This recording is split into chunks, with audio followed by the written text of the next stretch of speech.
Assalamualaikum warahmatullahi wabarakatuh. Waalaikumsalam warahmatullahi wabarakatuh.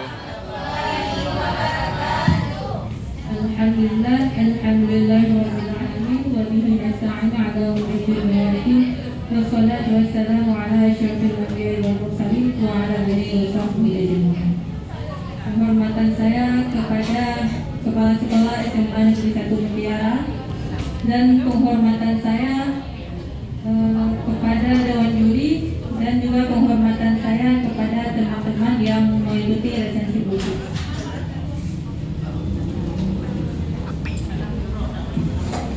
Buku yang berjudul A dan Z. Nah, di sini ada identitas buku, judulnya A dan Z. Nama penulis Erlis Kurnianti, penerbit Lusbook. Tahun penerbit 2022, jumlah halaman 376 halaman, kota terbit Depok, Jawa Barat. Nah, ini cover buku yang saya baca. Untuk isi buku ini, menurut saya novel ini merupakan karangan dari penulis yang bernama Erlis Kurnianti yang menceritakan tentang kekeluargaan, persahabatan, perjuangan, kesabaran, dan pentingnya kebudayaan. Nah, dalam novel ini juga mengandung konflik yang lumayan berat, di mana sang tokoh utama harus mempertahankan pernikahannya karena mendapatkan tuduhan atau fitnah yang tidak sengaja membuat kesalahpahaman. Kejadian yang membuat mereka perceraian dimulai pada saat awal keduanya dikaruniai seorang buah hati yang bernama Safa.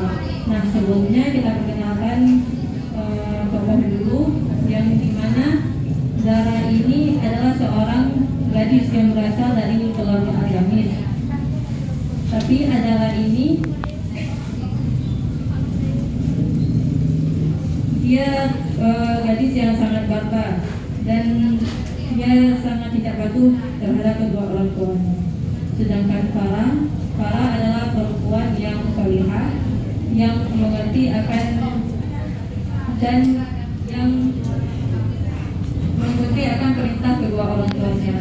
Mereka ini adalah saudara kembar yang tidak identik, yang dimana dua saudara kembar ini berbeda sifat, dan seharusnya yang dikaruniai seorang buah hati itu Farah. Cuman karena Farah terkena penyakit anemia, jadi Farah ini mewasiatkan kepada kakaknya yaitu Zara. Nah, di sini Zara awalnya ia menolak, tapi tiba-tiba dia tidak tega karena ini permintaan daripada adiknya. Nah, setelah pernikahan berlangsung, Zara dan Abian ini bedanya 8 tahun.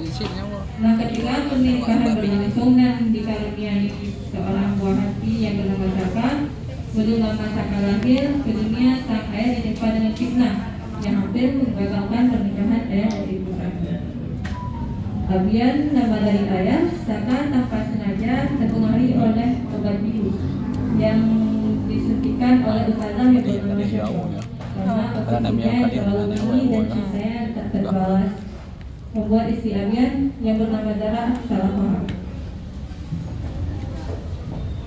Nah, kronologinya kejadiannya gini.